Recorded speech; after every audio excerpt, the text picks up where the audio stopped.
I see what you mean. And we are live! Hey everybody, this is Saggedy Ann and Friends. Yeah. Thank you so much for joining us. Shut the fuck up. Oh my God, I have two performers here with me. I said, I'm gonna go live soon, so you gotta be quiet. And instead of that, they didn't. How is everybody doing at home? Perfect. I'm doing wonderful. Fun update. I got vocal surgery, so I couldn't speak for a while, like about 2 months I was out. So welcome back, everyone. I'm here and I can sing one whole note higher. Let me show you my dog.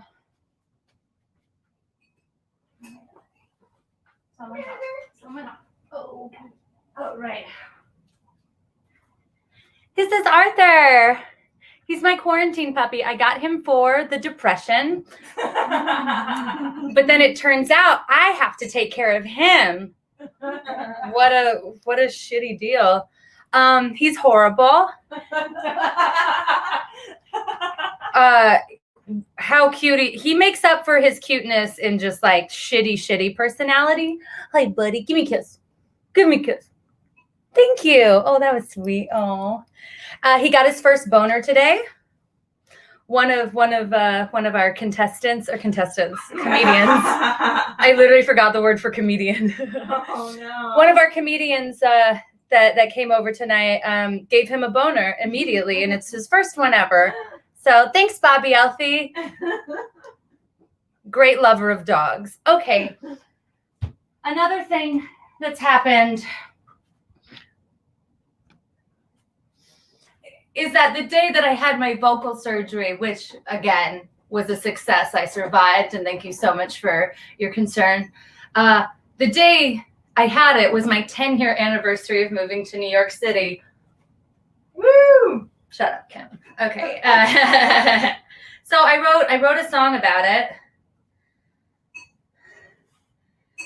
And this is my first time performing it. This is my first time performing a song at all since my surgery. So if it's bad, blame Dr. Maury of Mount Sinai. All right.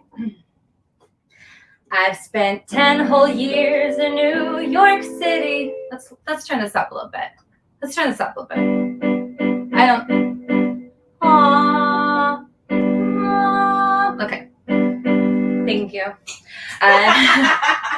I've spent 10 whole years in New York City, the magicalest place on earth. Yeah. I arrived so young and pretty and filled with loads of mirth. Then I barfed in front of the cop in Times Square. I had my first martini. Yes, I was underage. Then I wiped my mouth and asked the cop for a ride home. He was like, no. Then I moved into a shithole with a married couple who promptly got divorced, not because of me. She cheated or something. But that still wasn't as traumatic as when my other roommate suddenly got famous. No, good for her. Because I've had 10 long years in New York City, and I wouldn't change a thing. Except my career, my college major, and that one night with Shane. He still won't talk to me. Oh, excuse me. Oh. This is a city where dreams are made. A city for the unafraid, where love can show you the way. Just kidding. One time a lady tried to light me on fire. I've spent last years in New York City, and I've been spit on thrice. Not during sex, just on the street by different people 3 different times. And where were you, Shane? Why, Shane, why? We never said goodbye. Was it all because... Shut the fuck up. That bridge. Because I shit your bed. That's true. That happened. Okay. All of this happened. Anyway, What else? Oh, I got my first job at the door of the nightclub where I just stood by the bouncers looking like a bitch. Like they literally told me, don't talk, just look at everybody like this. Then I was fired and replaced by an actual model, and I showed up 6 years later just to tell them that I'm fine. But then I forgot my wallet, so they had to comp my drinks. Like the guy who fired me literally was like I was calling my roommate, like, can you just come here and just pay this real quick? And my boss, he overheard me and he was like, oh, honey, you don't have to pay. It's fine. You think that was embarrassing? Once I got asked out by Ryan Gosling's brother and the sex was lame. Then I learned that Ryan Gosling doesn't have a brother. Yes, 10 whole years in New York City, what a stupid thing to do. 'Cause it's real rough, oh, it's shitty, but I don't need to tell that to you. Shane, why, Shane, why won't you give our love a try? Are you still mad about the dookie? You're bad. I said I was sorry. I'm actually not quite done. Yeah. Because yes, I still live in New York City, and I don't know why. I was once so young and pretty and thin, and then somebody spit on me thrice. Fuck you, New York. Yeah. Thank you so much. Encore. No, just that one time. Okay, guys, thank you so much. I am going to bring up our first guest of the evening. It's Saggedy Ann Friends. I'm Sally Ann. It's a fun little play on words that was based off a really hurtful nickname that my coworker made up. So please put your hands together or get your phones out to give Venmos, to give monies and such. Ours are right under the screen. If you like any jokes that you hear, please donate. We're poor and we're sad. So put your hands together for the amazing Gina Bloom.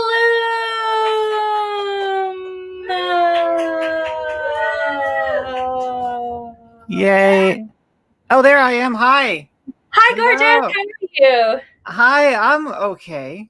You know how it is. Okay. That's actually fantastic. That is in these times. Yeah, that's what that is. Yeah, that is okay is about as good as it gets.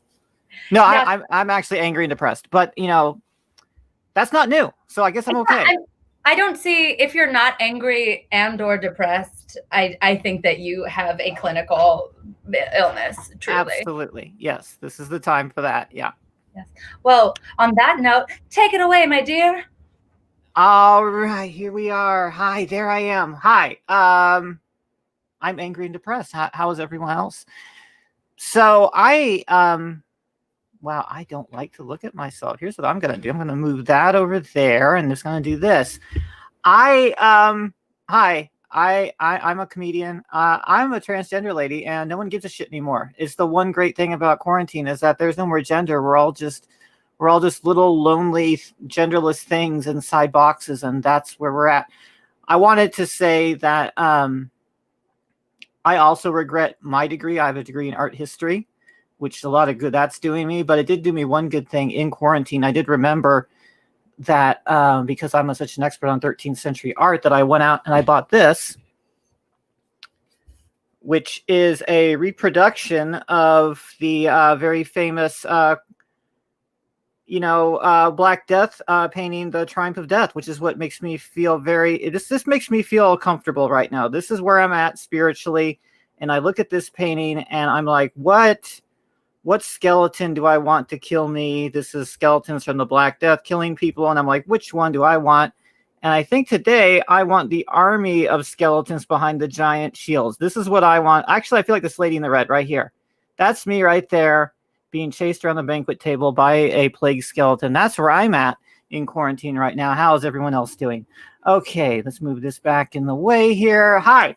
Tell you a quick little quarantine story. I moved to LA not too long ago, and what did I do?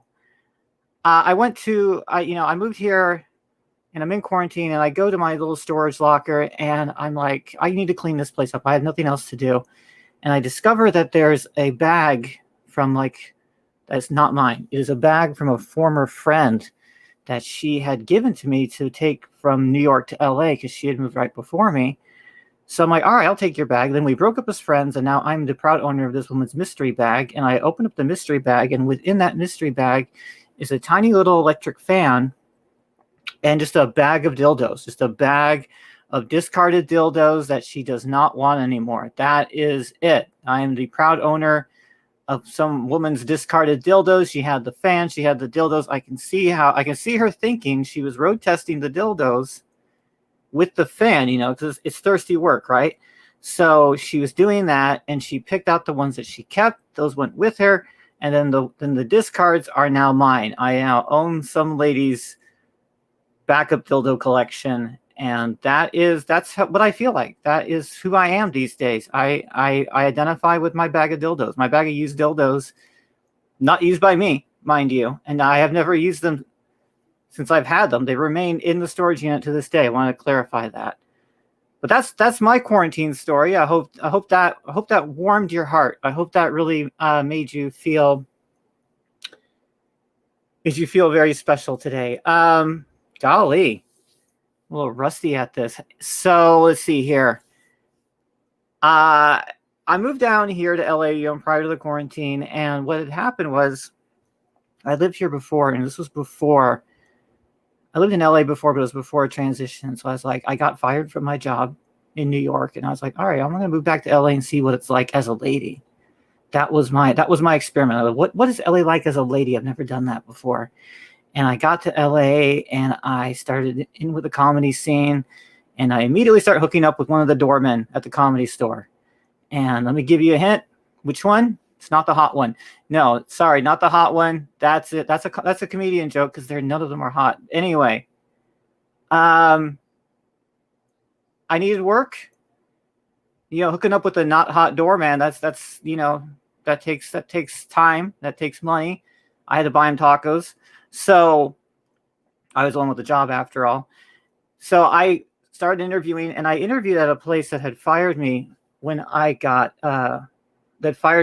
when I was living there before. Yeah, they fired me as a dude, and I interviewed with them as a lady, and they had no idea who I was. They just thought I was a brand new person, and they're even reading my resume. They're like, "Wow, you've worked everywhere. You've worked here. I don't remember you working here before."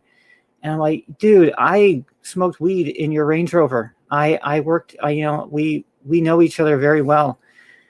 And it was like going undercover and then discovering that men they still suck. There's this, they just suck in a completely predictable way. I didn't learn anything, this elaborate disguise that I had, and I learned nothing out of it, but they ended up giving me the job. They found out who I was, and they gave me the job anyway. And they gave me, and this is true, an 85% raise based on what they paid me before.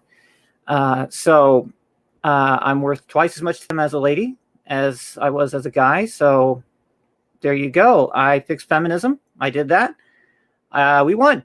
Yeah, everything is much better. And that's because of me. I have to admit, that's all because of me. And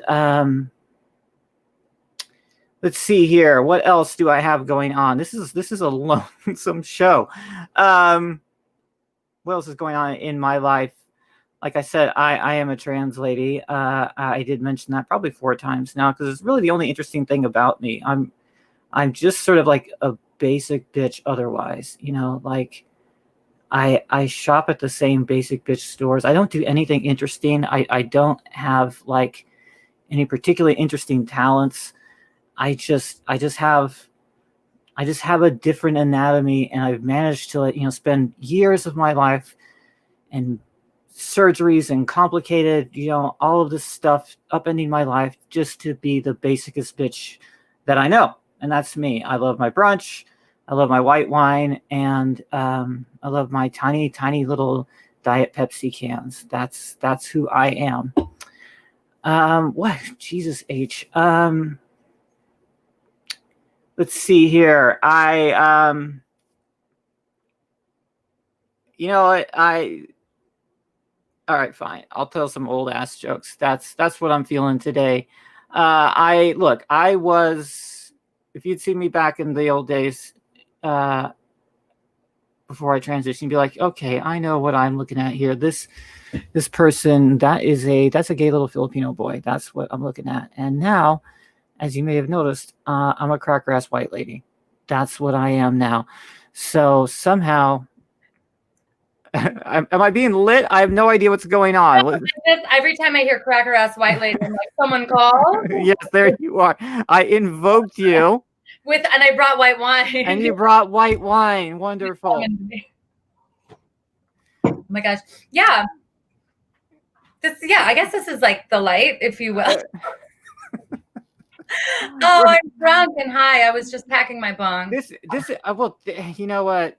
That's the most important thing you can do these days, is to pack a good bong. I mean, what else we got? Yeah, no, I agree. I literally have nothing else.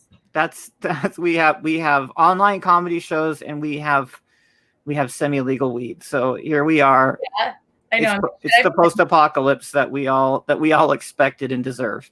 Yes. Well, I have to say, I love the long hair and the bangs. I think that's Thank you. That look is fucking working. Kim came in she's like, long hair and bangs, right? Bangs, yeah. Thank you. I'm so upset because I forgot that this wasn't Zoom, so it doesn't have the appearance enhance button. So I forgot to put on a face, and now I'm looking. Wow, I look fucking old. Like, it's so distracting. You look amazing. You look amazing. Oh, well, thank you. But Zoom has an enhance button. It makes you don't have to wear makeup or anything. I do need it. I need two enhance buttons. We're all about the truth here at Saggedy Ann. That's true. It's a little too much truth, because I also have to look at myself while I'm doing this. I'm like, I could really use like a scrub right in here. I could use like a scrub. Oh my God. I need to pay someone to get all of the junk out of my face. Yeah. That needs to happen. It's usually a very stern, but you can tell that she's very loving Armenian lady. Always. Well, she's from the old country, and they know how to like dig in and get all of that stuff. I know. All the contaminants out. I know. I'm like, I'll just have like a quick like facial. Do you think I need extraction? Yes, you need. That's never even a question. Oh my gosh. Well, Gina Bloom, thank you so much. Thank you. It was lovely to see you. Have a wonderful rest of whatever the fuck we're going through. Oh, by the way, I also am about to have vocal surgery. So, yeah, like in 6 weeks.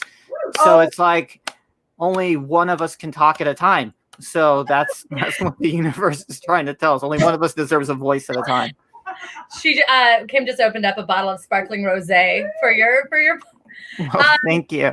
Hey, my recommendation: get a whiteboard and also a lot of Valium, because it will frustrate you. I have Valium right inside this right here. But I have a fuckload of it, so that's all good. Yes, all right. Halfway there. All right. Well, good luck on your surgery. Right. Goodbye, darling. Thank you. Bye. All right, everybody. Thank you so much. We are going to move right along with our next guest. You saw her before. She popped her head in uninvited, and now I'm inviting her back. Please. Oops. I'm making some room. Please give it up for the amazing, the wonderful. She's here. Bobby Alfie.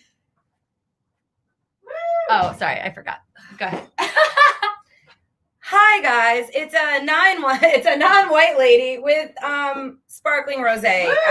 Spoiler alert, we're all basic. We are all just basic women. Yeah, we went from white, now we're doing sparkling rosé. We're going to down some regular rosé right afterwards. So I just laughed at Sally Ann because I could have sworn I heard her say, I need someone to take all of the drunk out of my face, and I laughed because I'm like, that's never gonna happen. And then I realized she said junk, and I was like, oh, there's definitely a better shot of someone taking that out of her face Fuck you. than the drunk. But we're not here to roast her. I'll do that in private, as friends do. I feel really bad about this, you guys, because this is what we've been doing all of quarantine. People are like, how's quarantine going? And I, as you can tell, have been flourishing in quarantine. I fucking love quarantine, and I feel so bad for saying that, but it's going so well. I've paid off all of my debt. My credit score is up. Yeah. I'm working out. I've been making crafts at home from Pinterest, things I've been wanting to do. None of this are jokes. I'm just doing Zoom comedy shows to tell everyone how happy I am. Because I want everyone else to be happy too. But I feel really bad about it. I did have COVID in March, but I'm a children of immigrants. So according to them, I just had a cough. My mom's like, you're fine. And I'm like, I'm literally dying. So I got no satisfaction out of getting any attention from family. And my friends are like, are you okay? And I'm like, I don't need you. I need my parents. I'm 35. I need validation. So that didn't happen. They did make it about them. As soon as I got better, I got calls from my entire family. And they're like, your parents said that you were dying. And I'm like, yeah, that was like a month ago. I was very sick. They did nothing about it. And they're like, yeah, they're telling everybody now and crying hysterically. I'm like, oh, great. Let's make this about you. The one thing I have noticed during quarantine, though, is I am wearing the masks. I'm complying. I'm doing the right thing. But I'm truly conflicted about this whole mask situation because I'm in my neighborhood a lot. Like, I'm running a lot of errands, and like with the mask on, how am I supposed to know what I look like if a guy isn't yelling it at me?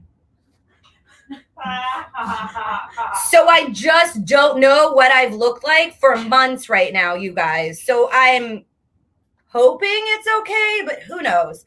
Also, I have had random men while I'm wearing a mask be like, hey, beautiful. And I'm like, wow, they're really banking on my personality by saying that because they truly don't know what I look like.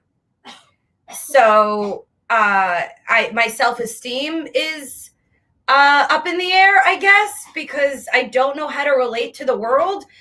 This did happen at my local bodega. I was a block away from my house, and a guy looked down at my feet and then back up into my soul and said no.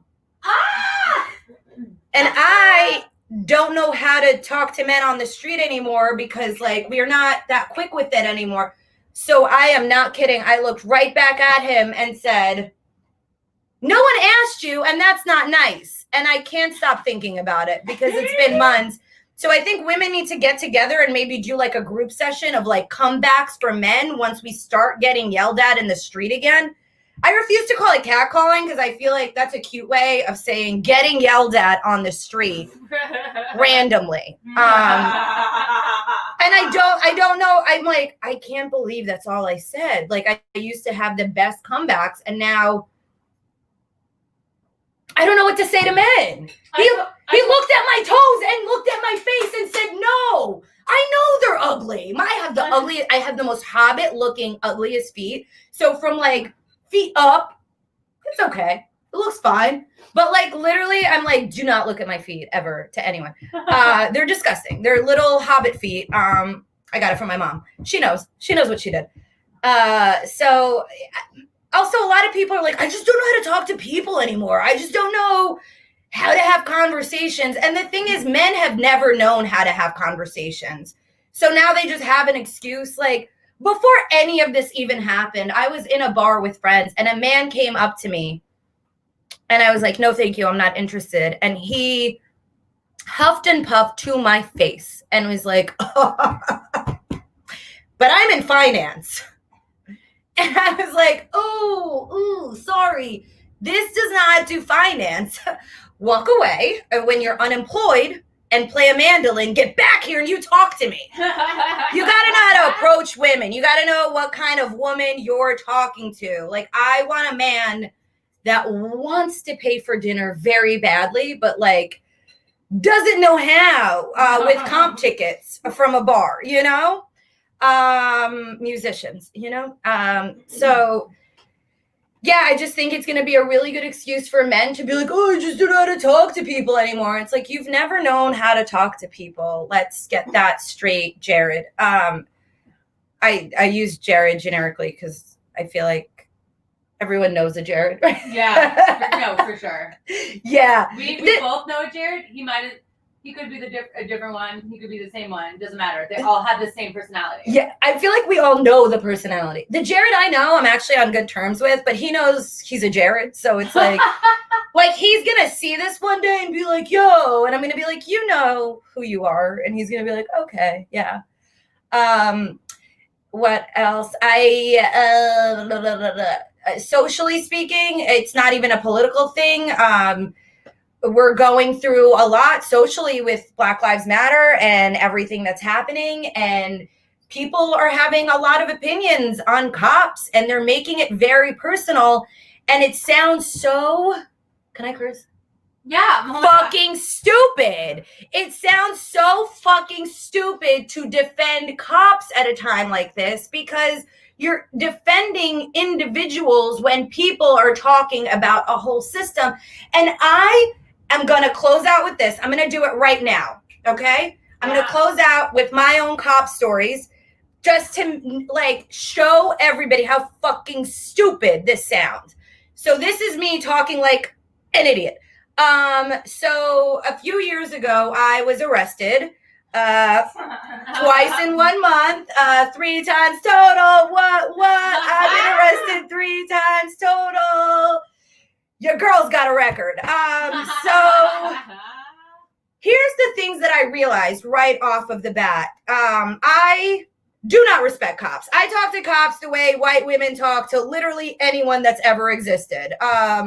So all of my arrests, I'm not kidding you, have started with, yo, bro, are you fucking kidding me right now? Are you serious?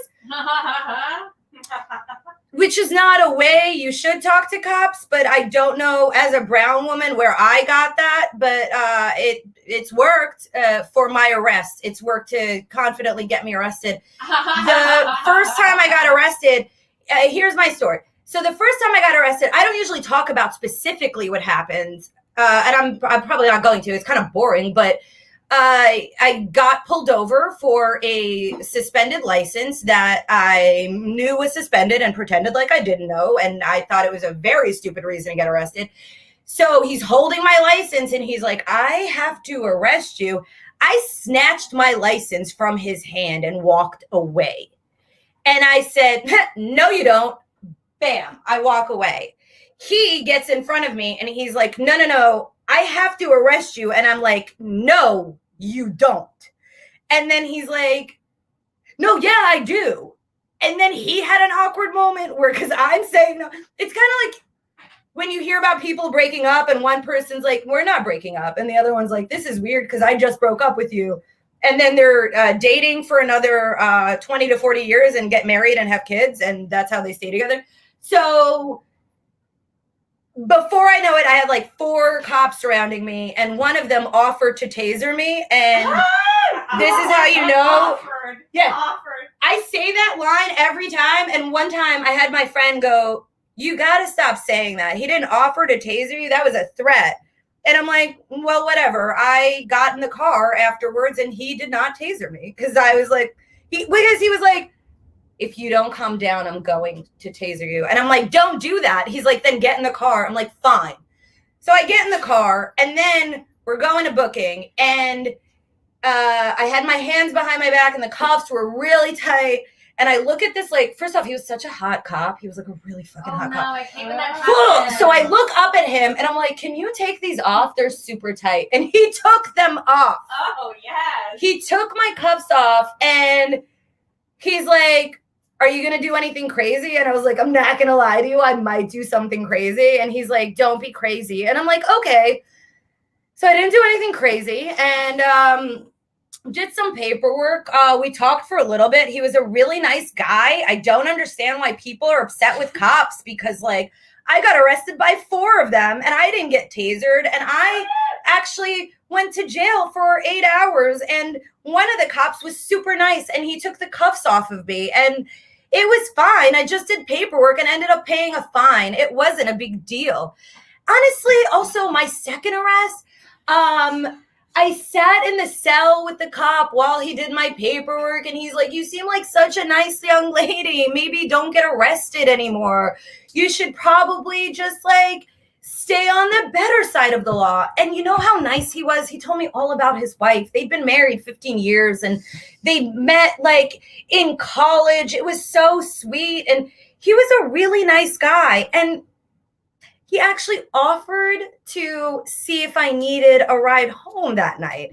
It was very sweet. And my third arrest, the cops were hilarious. It was actually 2 detectives. We're not going to get into that. But yeah, it was 2 detectives. And they were super sweet. And they were both also married. So we actually exchanged jokes because I was going through a breakup. And I just don't know, like, I know some really nice cops. I too have been arrested 3 times and cops have always been nice to me. Cops are never not nice to me. So what's the problem? And the problem is people take their own personal experiences that they've had with the system and with cops and they humanize the cops, which obviously humans are great, but you got to admit you're working on a bigger scale and in a bigger system. Don't fucking get fooled. Don't get stupid and say they're just protecting you and doing their job. I don't think 2 of my arrests were necessary. I'm not going to go into which 2, but I do believe, I'm wholeheartedly saying I don't believe 2 of my arrests were necessary. One of them, maybe. But I cannot take my all 3 arrests and say that cops are such great people because I'm fucking proof that if cops could arrest me 3 times and I'm not dead, then nobody else in this country should be. And that's the point. I don't care if your uncle, your aunt, your brother, your wife, your husband is a cop. I'm sure they're really nice people. I've only had nice encounters with cops. So if they're capable of not killing me 3 times during an arrest, why the fuck is it happening elsewhere? Thank you. Thank you, Sally Ann. I'm done here. God. Bobby. Oh my God, that was so, that turn at the end. Fuck. That was a journey because I was like, it sounds like this bitch is defending cops. And I distinctly remember, and then she pulled it out. Also, I got really high, so I was like, she's been arrested 3 times. If I took a shot every time you were like, I got arrested 3 times, I would be in critical care. I also have a history of mouthing off to the cops. I did. Yeah, this one kid, he was like 19 years old and I was drinking a glass of wine outside my apartment building. I was on my way in and these cops were like, hey. And I was like, oh, cops are trying to talk to me. And my roommate was like, no, come on in. They're cops. You got to run. And I'm drunk, but I was like, oh, they're probably about to tell us about something important, like a murderer. And I'm like, yes, cops, what?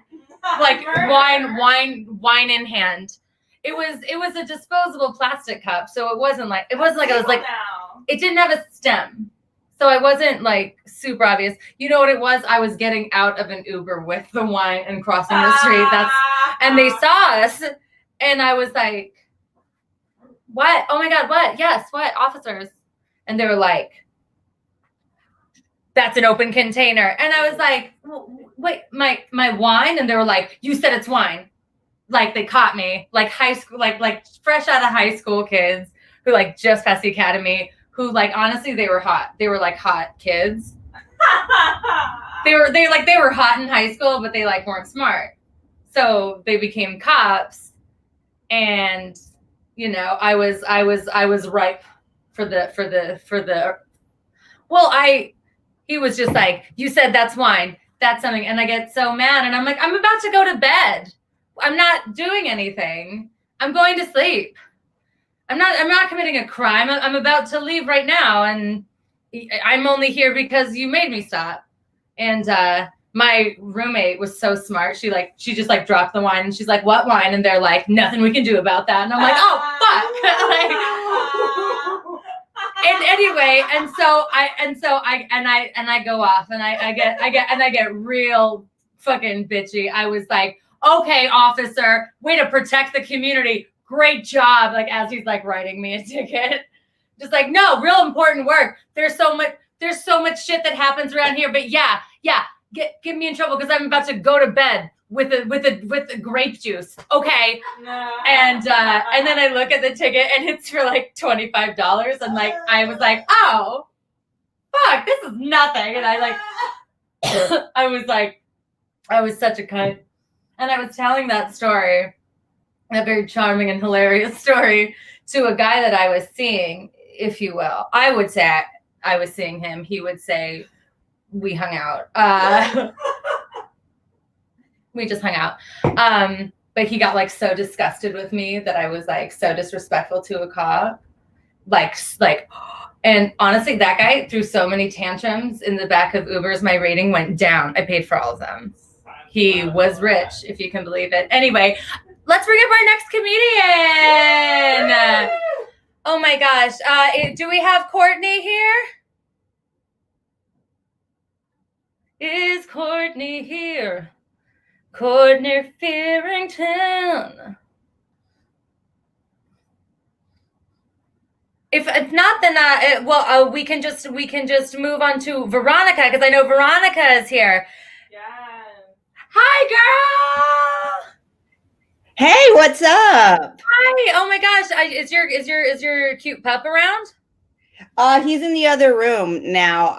He's not. He got in trouble. He chewed up a new rug today. That's all. Which My dog is fucking chewing on all of my furniture. How old is yours? He's 16 months. Still a baby. He's still a baby, but we just moved apartments about a month and a half ago, and we just got back in town yesterday.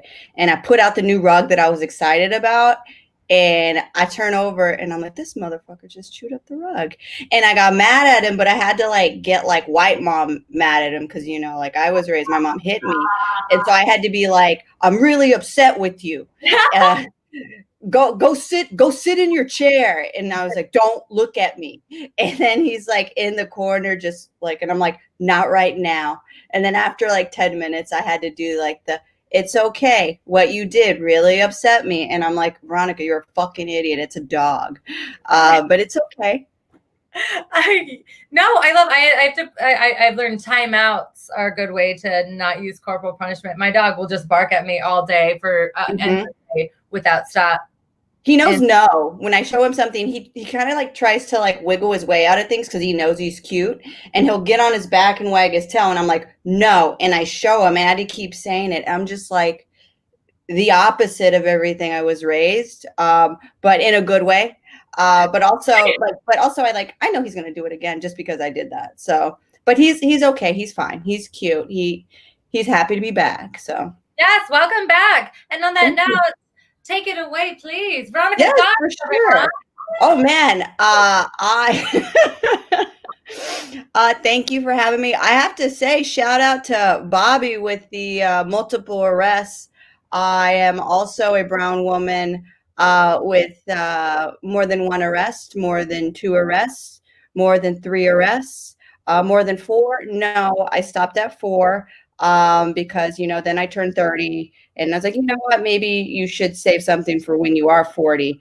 But I will tell Bobby this, and I will say this. My favorite time I was arrested was I've been arrested twice in Texas for public intoxication, which is like stupid because, I wasn't driving drunk.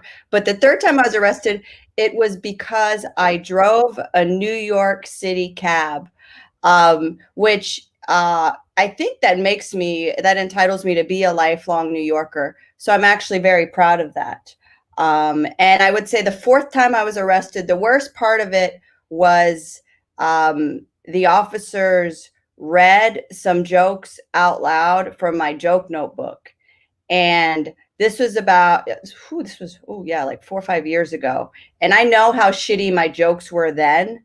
But what made them shittier was that cops were reading them out loud.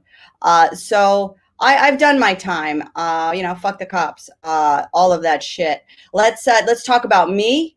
I am, of course, as you can tell, very gay. I am what they call a sporty lesbian. That is the genre that I am in. I have what they call active bitch face, which is kind of like resting bitch face, but you can tell that I played soccer and that I was really good. I think that horoscopes are bullshit, which is a very Scorpio thing to say. I think that if you want to know about someone, you shouldn't care about their horoscope. You should know what NBA player they are. For instance, if you were born in January, you've probably made a really good life for yourself. You're what I call a LeBron James. And yeah, you've made a really good life for yourself and you didn't go to college. But you'll never really be like greater than anyone named Michael. That joke is for Michael Jordan. Let's see. I've been thinking, we've all had a lot of free time to think about shit. I've been thinking about like what superpower I would have. And I think that Sally Ann, you would appreciate the superpower that I would like to have. If I had a superpower, I would want to be able to tell from drinking a glass of wine. I would want to be able to tell how long that bottle of wine has been open and if it's organic or natural. Which it's kind of like if one of the X-Men went to France for a semester. And I didn't watch the X-Men, but I assume that portion of their adventures has never been covered. It's a very interesting superpower to have. Somebody say actually my superpower should be to wish to be funny. I don't know. We're all in Zoom, you know? I'm trying to think about some of the things right now. I think it sucks that everyone, I mean, a lot of people lost their job and it's unfortunate. And I mean, yeah, you're unemployed, but it could be worse. You could work in HR, which I think is the lowest of the low. Human resources. If you work in human resources, you, for one, are not human. And two, you never have any type of resources to help any of your employees. I don't even think human resources is the right name. I think if anything, you could call it place you go on your first day of work or place you go when you get caught trying to fuck your hot coworker. So not sure how they got human resources out of that. It's weird. No one wants to go into human resources. There's no major for HR. It seems like it is a punishment for those of us who, when we worked at Foot Locker, stole sneakers. That's usually what happens when you see someone working in HR. Or they were a D1 athlete and they failed. What I'm trying to say is that maybe I work in HR. Let's see. I left New York this past summer. I went what is called summering. I don't know if anyone has ever been summering. I know there's at least one white person on this show, so I'm assuming you know what I'm talking about. Yeah, I got to summer. And let me tell you, I know what the best part of summering is. It's annoying your friends and telling them that you're summering. In summary, I was summering and it was dope as fuck. I was in Provincetown, which is in Cape Cod, and Provincetown actually is on the dick tip of Cape Cod. And for those familiar with the shape of Cape Cod, that is kind of curved, and you say, well, that's just a weird shape. Well, then you've never had sex on the top bunk in the Upper West Side of a hostel with a Brazilian man, and I feel sorry for you. And that is my only penis joke.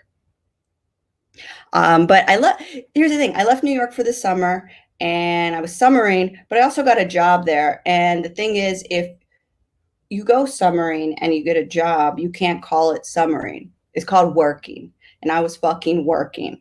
And I decided to actually take a cleaning job on Saturdays. And which wouldn't be that bad. You're at the beach, you're getting a tan every day, you're right by the water, both the pool and the ocean, and it wouldn't be that bad, except for the fact that like everyone's fucking nasty. You know, Gina, you're a great person, but I'm sure on vacation, nasty. Sally Ann, disgusting. Bobby, if you're not getting arrested, I'm sure when you're on vacation, you're probably fucking gross. We're all fucking disgusting. And I will say the one person that I would know wouldn't be disgusting would be Courtney Farrington, even though he is not on the show now, because he was in the military. And I feel like they learn one thing, and it's how to make a bed. But leaving New York City, some people were saying that, you know, I'm not a real New Yorker. And might I reference back to the fact that I did steal a New York City cab. But I've been in New York City for 9 years, and I'll never be a real New Yorker, mainly because I know how to drive. Real New Yorkers cannot drive. And if you see someone talking about how they lived in New York City for 35 plus years and they've never left Brooklyn, they're not bragging. It is a cry for help. And maybe see if they need a ride over one of the bridges. I'm sure they will happily take it. And it's weird because sometimes some New Yorkers do happen to have a driver's license, and that doesn't mean that you can drive either. I have a Spanish degree, and it is not being used at all. But yeah, like a New Yorker having their driver's license does not mean that they can drive. It's weird. Like I think that the Knicks will make the playoffs before this New Yorker that says they know how to drive will use their signal light or will learn how to actually parallel park. And let me tell you, I don't know what's more frustrating, watching the actual Knicks play or watching a real New Yorker attempt to parallel park. And in both cases, I just blame whoever's running the team. Oh my God.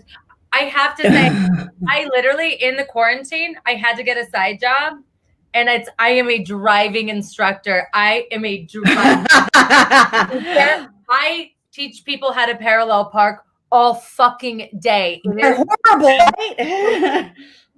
right? And you know what? One time and after a long day of teaching, I was parking, and it was like, and it was a small spot, and a bus was coming, so I like panicked, and I just tried to get out of their way. And this guy, because most of the time New Yorkers are nice, they'll be like, help guide you. Yeah. They'll tell you. Anyone. And he stopped, and we were like, oh, what? And he goes, that's really bad.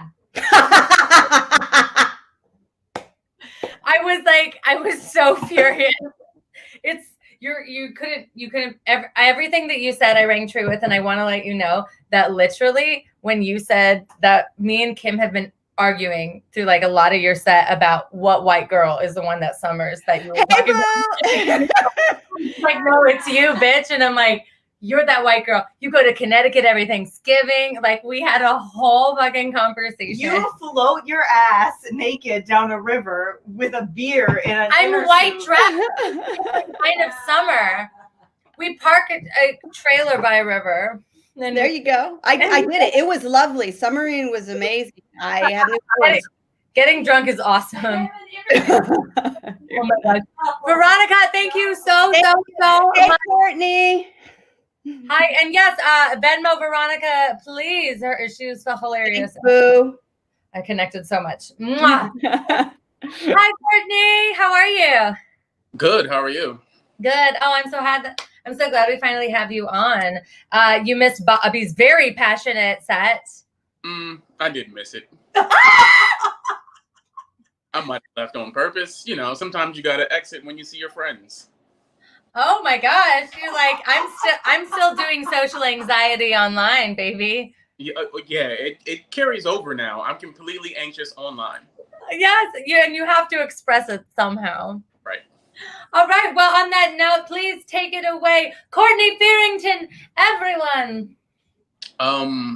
I will say that I do have wine, and it is white wine. So this should be interesting. I don't know. I didn't know I was going to be signing up to be not only left in a room alone, but left in my room alone. This is like, when I think of comedy, I don't think of doing it alone in my bedroom. I do a lot of things alone in this bedroom, and telling jokes directly into my phone isn't one of the things I wanted to do. Like, we crossed a bridge that I can never go back across. And I guess I shouldn't have done this in my room. Like, I shouldn't have done this in the room that I work in. So like, it's like office hangout space. I shouldn't have done it in here. I should have did it in the living room or outside or in a common area. You guys were smart for doing it all in the same house. I wouldn't do that because ew. You drinking and breathing the same air. Bobby, she got tested, but can we really trust her? I don't know. I am having an okay time. With life. The world's burning. We're not going to get into that. But I've had to move during all of this.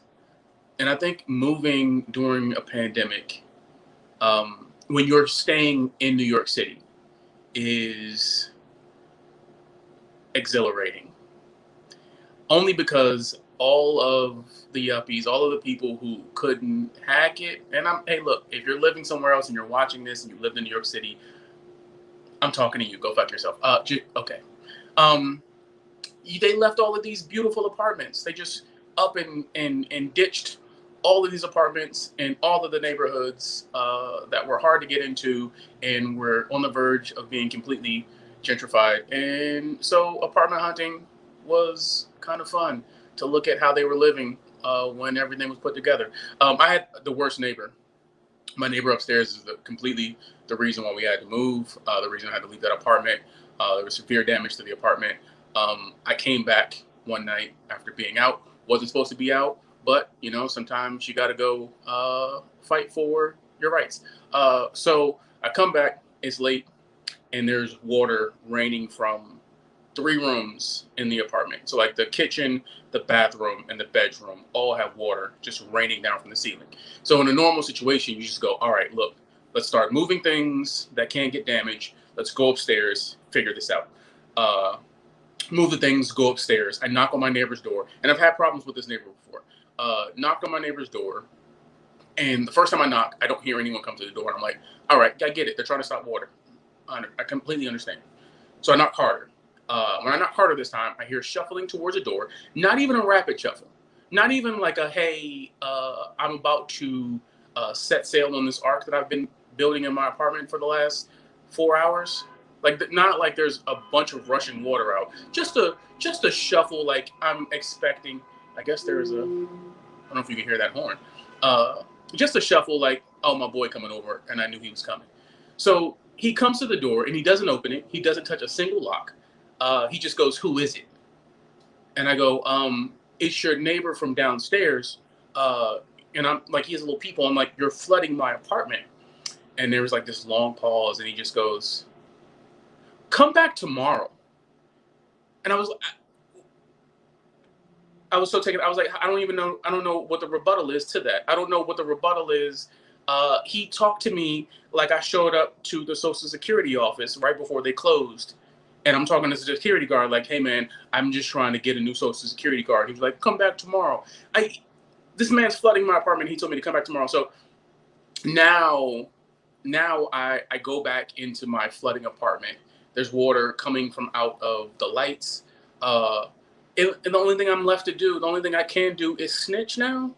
And I'm like, I got to call my landlord. And like, I call my landlord, and the more the phone rings, the more I didn't know I was subconsciously turning into a tattletale.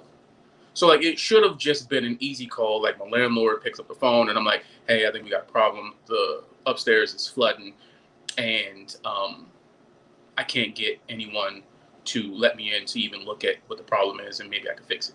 That wasn't the case. The phone's ringing.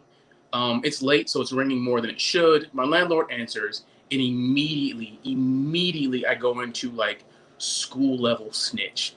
I'm just like, oh my God, ooh, let me tell you what happened. The dude upstairs, I fucking hate him. And I'm telling him the whole story.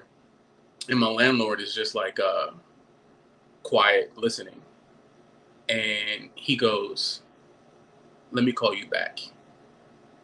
And I'm like, what the fuck? How is it? He told me to come back tomorrow. My landlord was like, let me call you back. And I'm like, no. This is not gonna. I've seen Deep Blue Sea. LL Cool J had to hide in the oven when the whole place filled up and there were sharks swimming around. I know what can happen. I know the potential. It's 2020. Anything is possible. No sharks in the crib. You can't call me back. And he's like, no, listen, I have your neighbor on the other line and we're gonna get to the bottom of this. And I'm like, but he on the phone and I can actually see it. So I get off the phone. No one calls me back. No one comes downstairs. The water just stops. So I don't know if you've ever had water. Anyone who's in here, I have no idea who's in here. I don't know if you've ever had water coming down from your ceiling before. It's a traumatic event, especially when it's over the place that you sleep, because there's a potential of like you either sleep on the couch or you lay down in the bed and you're waterboarded. So just pacing angry, just pacing super angry. Get it all fixed. And I'm like, all right, I'm moving. Tell the landlord, we're getting out of here. Before we could actually leave. Hold on, still in New York.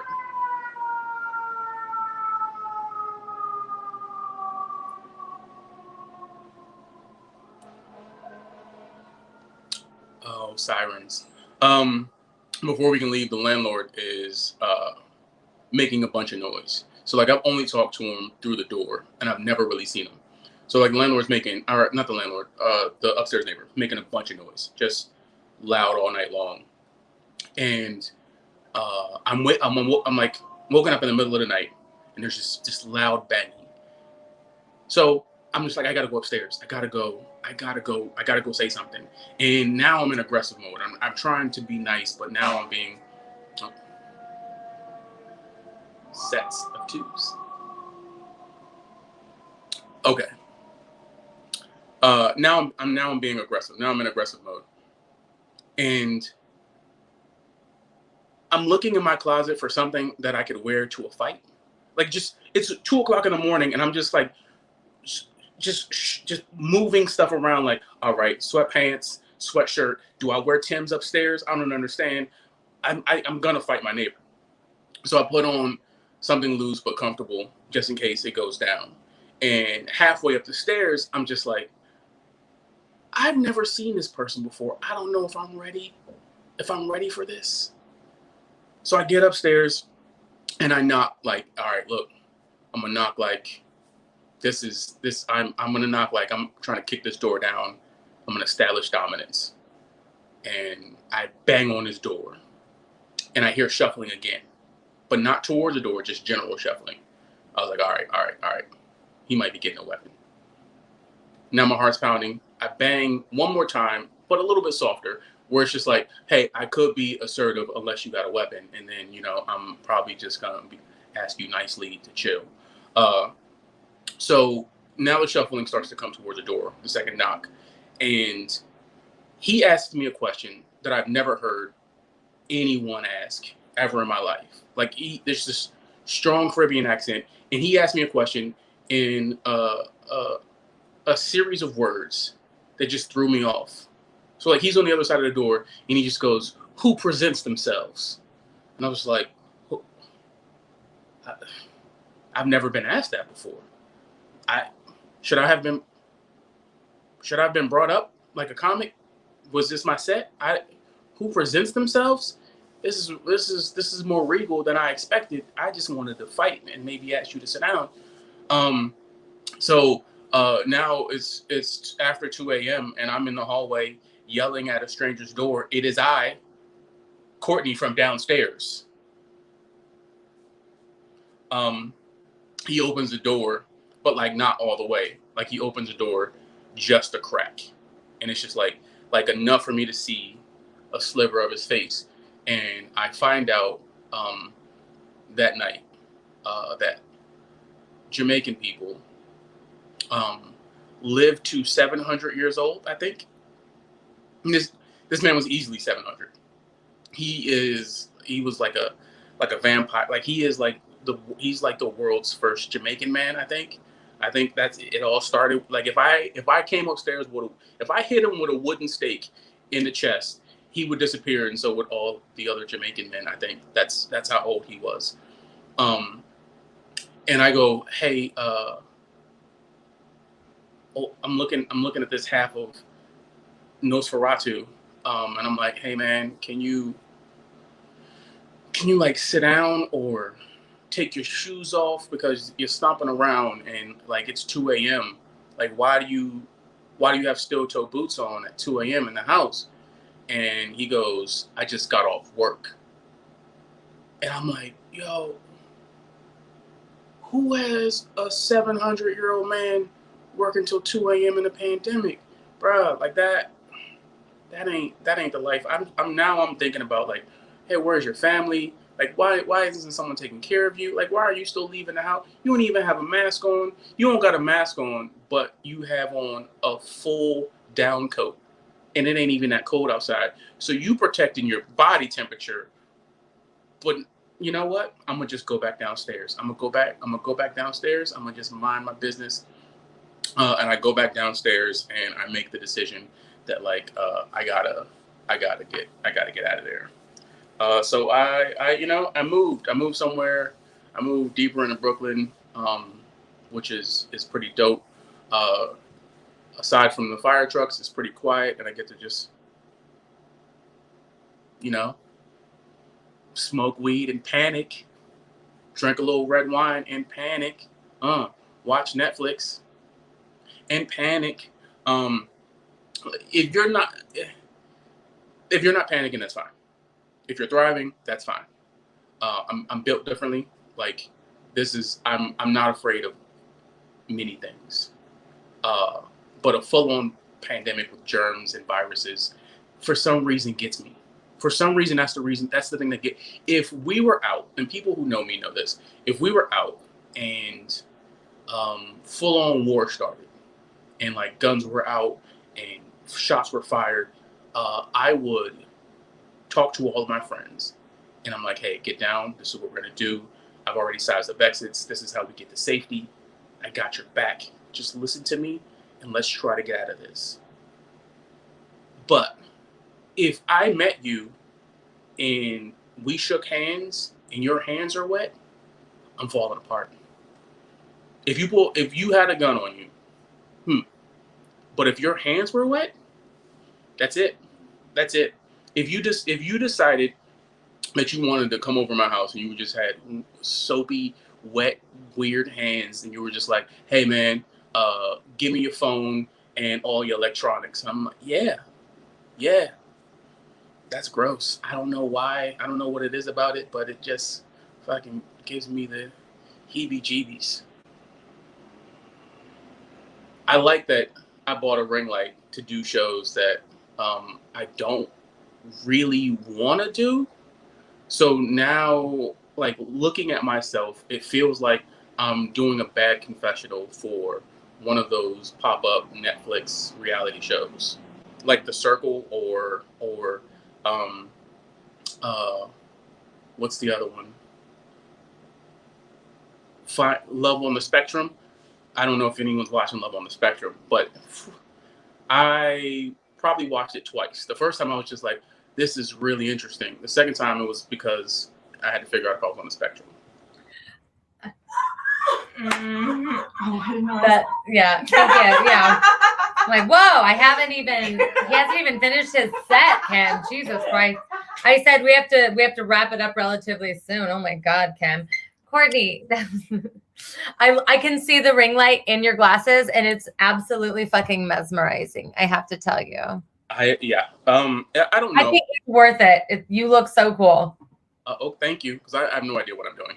No, because they're glowing like greenish. So it looks like you're kind of in like, you look like you're in like some like neon room in like, I don't know, music video. I also am high, so. Okay, cool. I wish I was in a neon room and not an actual room in my apartment. Yes, I'm also staring into a ring light and it is not cool at all. It's How do you not have a glow? How come I can't see the ring? Oh well, because I absorb all light and then I keep it. I have a. I'm not wearing glasses either, so. Okay. That helps. And my eyelids are so droopy because again, I got Kim. I haven't Jesus. Okay, Courtney, thank you so much. Please, please Venmo Courtney Fearington so he can get some neon lights in his room. That would be cool.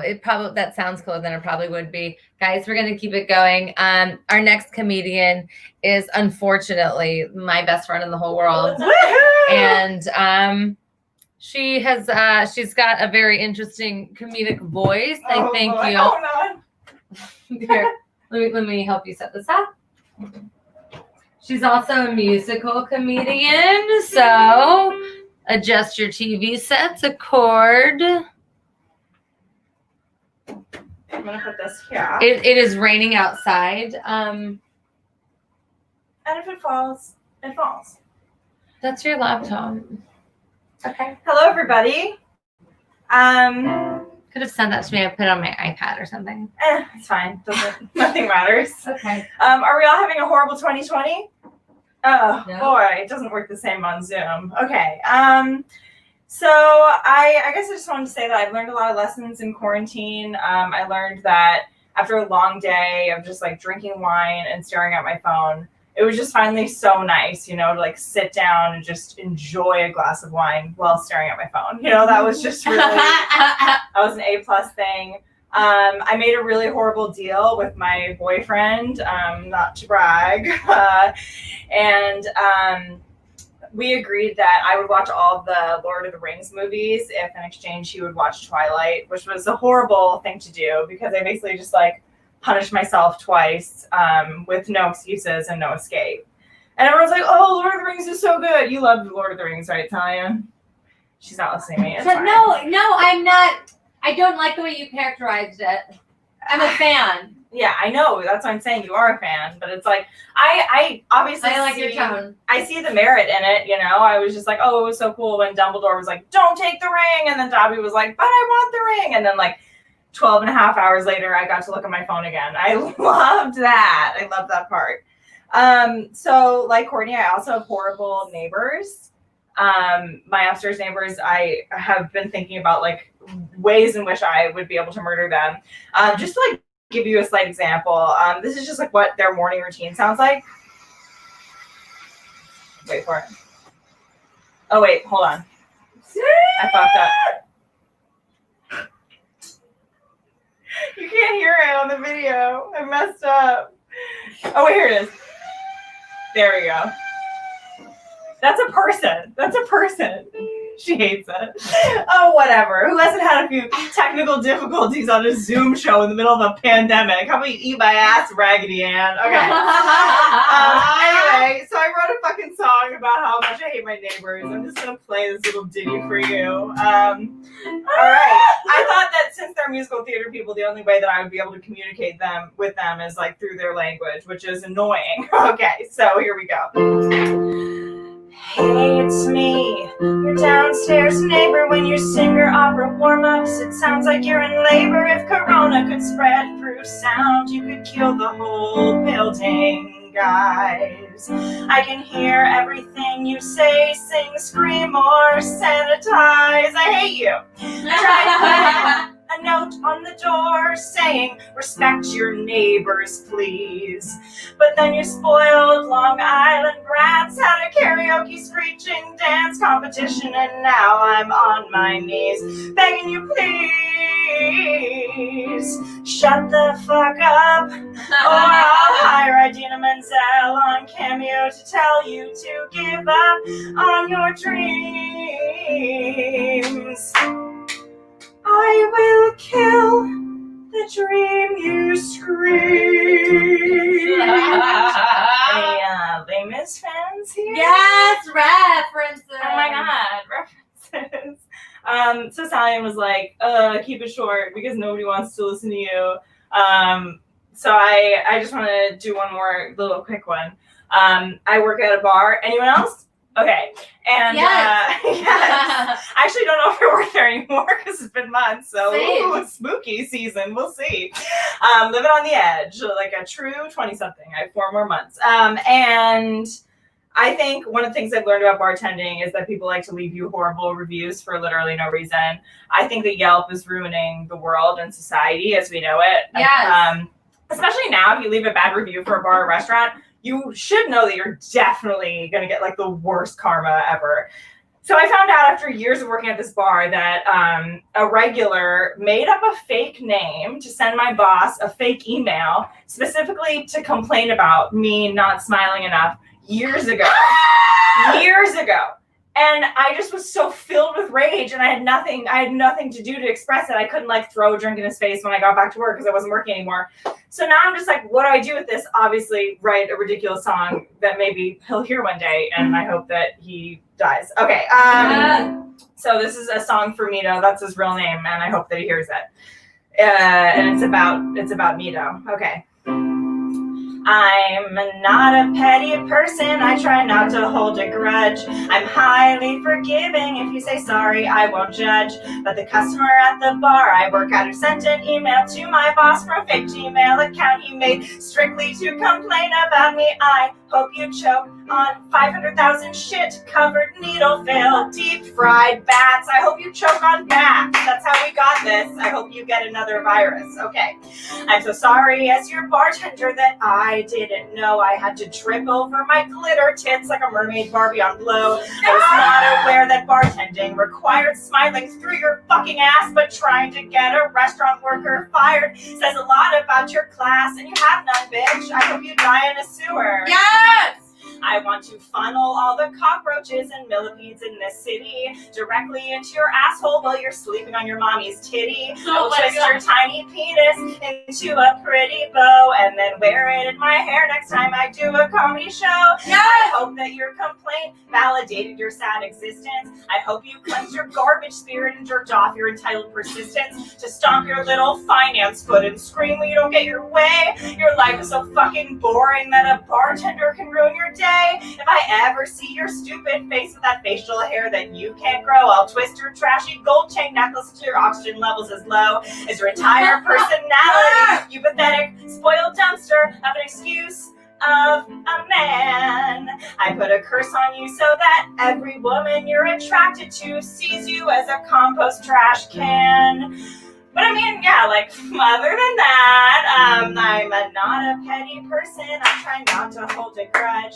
I'm highly forgiving. If you say sorry, I won't judge.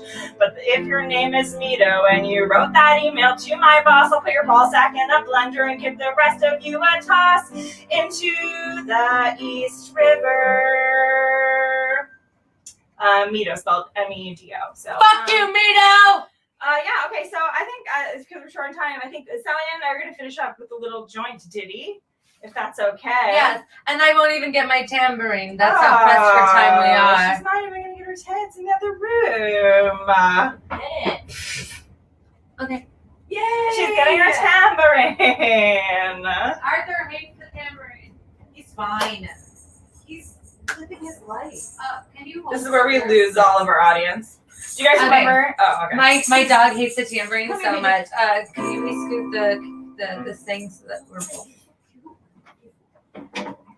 Oh, it's on wheels. Yeah, it's a kitchen island. What a beautiful setup. Okay. This is a song. Even more, actually. Oh boy, we're just losing people by the minute. Okay, shit. Our loyal fans. This is a song about betrayal. Betrayal.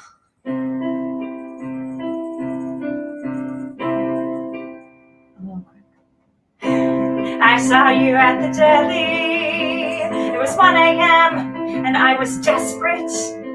You told me you were French, Ooh la la. so I took you to a party. You were just what I needed. Or so I thought. I introduced you to all my friends. Hi. We were all weirdly disappointed.